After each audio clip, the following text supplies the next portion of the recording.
Hello दोस्तों, हमारे YouTube channel आलोक विद्याकुल में आप लोग का स्वागत है। देखिए, आज हम कक्षा 10वीं का जो कि एनसीईआरटी और ऑब्जेक्टिव क्वेश्चन जो कि बोर्ड एग्जाम 2024 में आप लोग का हेल्पफुल हो सकता है, तो आप ज़्यादा से ज़्यादा इसको वीडियो को शेयर जरूर कीजिए। तो देखिए, आज हम ऑब्जेक्टिव क्वेश्चन बताने का प्रयास करें, जो कि 30 क्वेश्चन हम बता रहे हैं, तो 30 में 30 आपको याद कर लेना है। अगर वीडियो एक बार में अगर याद नहीं होता तो वीडियो को 1 से 2 बार जरूर देखिए, तो आपको 100% है कि याद हो जाएगा। आपको बोर्ड एग्जाम 2024 में ऑब्जेक्टिव में 30 में से कम 30 आपको लड़ना ही है। तो हम आपको समझते हैं क्वेश्चन को। अगर वीडियो पसंद आए तो हमारे चैनल को जरूर सब्सक्राइब कीजिए और दोस्तों के साथ जरूर शेयर कीजिए। तो चलिए, अब हम क्वेश्चन पे चलते हैं। ये जो क्वेश्चन आप लोगों को साइंस का हम ऑब्जेक्टिव ला रहे हैं, जो कि आप लोग अगर देख लेते हैं वीडियो के अंत तक तो आपको जरूर ज़्यादा से ज़्यादा हेल्पफुल होगा। तो चलिए हम क्वेश्चन समझते हैं। सबसे फर्स्ट क्वेश्चन है मेरा कि आधुनिक आवर्त नियम के अनुसार तत्वों के गुणधर्म निम्नलिखित किस आवर्त के फलन होता है। मतलब कहने का मतलब ये है, ऑब्जेक्टिव में आपको इस तरह का क्वेश्चन पूछा जाएगा कि आधुनिक आवर्त के नियम के अनुसार तत्वों के गुणधर्म निम्नलिखित में से किस आवर्त फलन पर होता है।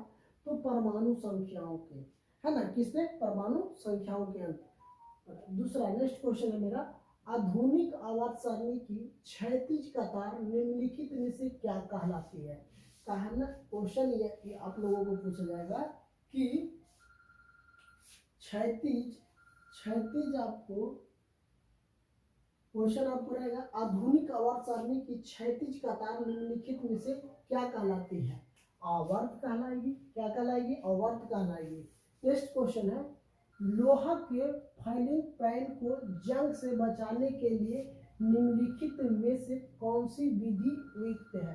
तो जिंक की परत चढ़ाई जाती है, जिंक की क्या परत चढ़ाई जाती है ना, क्या चढ़ाई जाती है, जिंक की परत चढ़ाई जाती है। अगर मान लिया लोहे पर जंग या फाइबर किया जाता है तो उसको क्या कहते हैं, जिंक की परत चढ़ाई जाती है। ठीक है, तो अब नेक्स्ट क्वेश्चन है कि निम्नलिखित में से किस धातु को चाकू से आसानी से काटा जा सकता है। आपको इस तरह का ऑब्जेक्टिव क्वेश्चन पूछ लिया जाएगा कि निम्नलिखित में से किस धातु को चाकू से आसानी से काटा जा सकता है।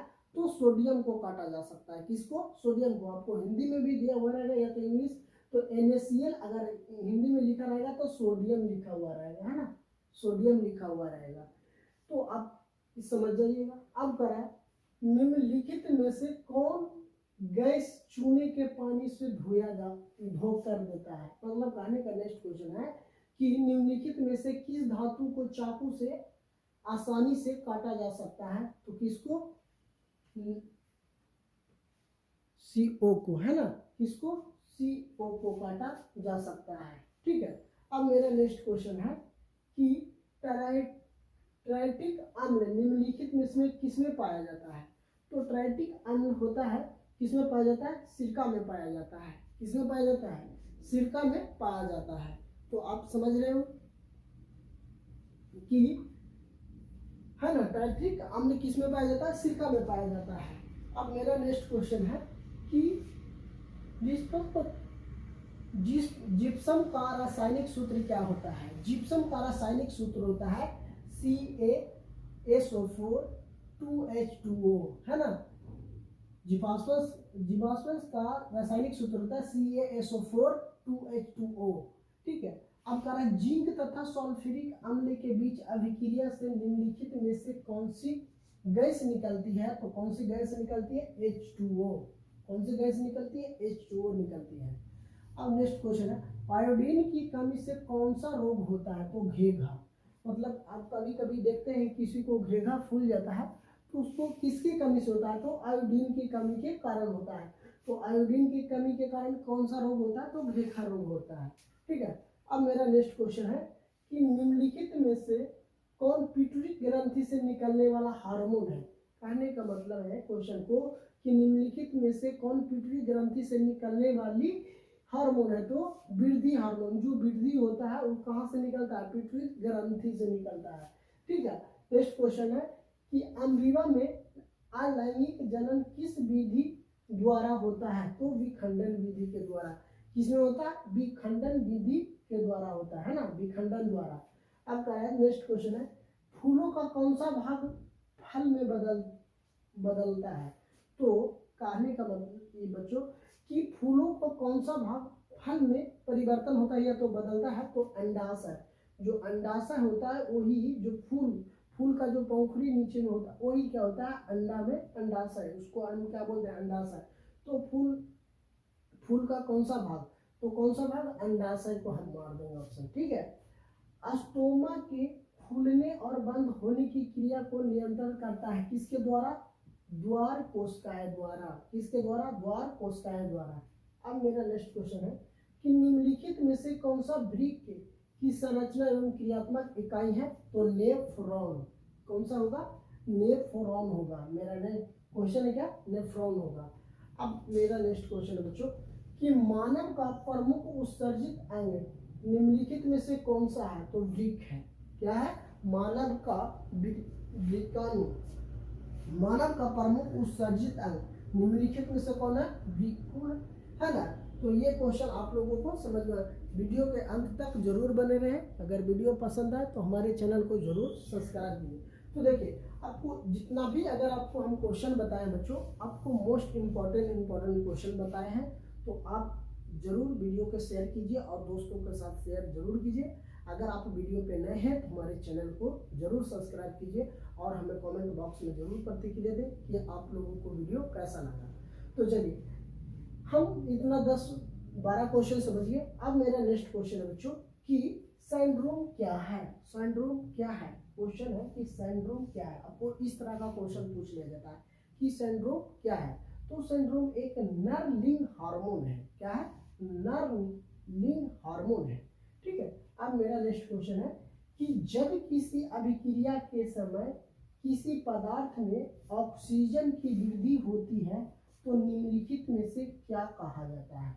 क्या कहा जाता है? उपचयन कहा जाता है। क्या कहा जाता है? उपचयन, ठीक है। क्या बोलेंगे? उपचयन बोलेंगे। अब मेरा नेक्स्ट क्वेश्चन है कि अम्ल का पीएच मान, अगर अम्ल का पीएच मान कितना होता है? 7 से कम होता है। अगर 7 से ज्यादा हो तो उसे क्या बोलेंगे हम? खारा होता है ना। तो हमको क्या बोला गया है कि अम्ल का पीएच का मान कितना पूछा? तो 7 से कम होता है। क्या? 7 पीएच मान किसका होता है? ये भी आप लोगों का क्वेश्चन। अब देखिए धोने का सोडा का आणविक सूत्र, धोने वाला जो सोडा होता है उसको हम उसका सूत्र क्या होता है? Na2CO3। क्या होता है? Na2CO3।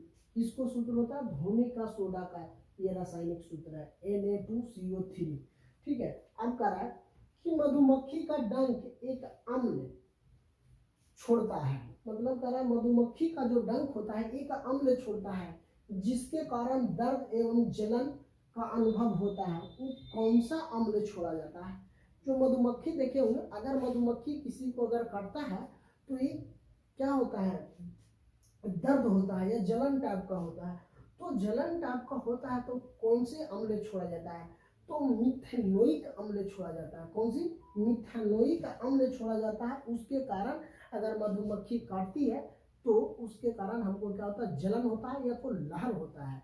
इसी के कारण अब कहता है मधुमक्खी काट लिया तो इसी के कारण होता है। मधुमक्खी का डंक में एक अम्ल होता है जिनका जो अम्ल छोड़ देता है काटने के, मतलब वहां पे डंक के बावजूद, तब मिथेनोइक अम्ल छोड़ता है। कौन सी अम्ल छोड़ता है? मिथेनोइक अम्ल छोड़ता है, ठीक है। अब मेरा नेक्स्ट क्वेश्चन है बच्चों कि अम्बिवा अपना भोजन कैसे पकाता है? जो अम्बिवा होता है वो अपना भोजन कैसे पकाता है? तो कुटपाद द्वारा। किसके द्वारा? कुटपाद के द्वारा, ठीक है। तो अम्बिवा अपना भोजन कुटपाद, जैसे देखिएगा अम्बिवा जहां भी रहता है ना तो वहां पे जो किसान के लिए सबसे ज्यादा भी अम्बिवा को जरूरत होता है, ताकि वो जो खेत का जो भूमि है ना उसको क्या कर देता है? भुरभुरा बना देता है। भुरभुरा रहने के कारण किसानों को बहुत फायदेमंद होता है।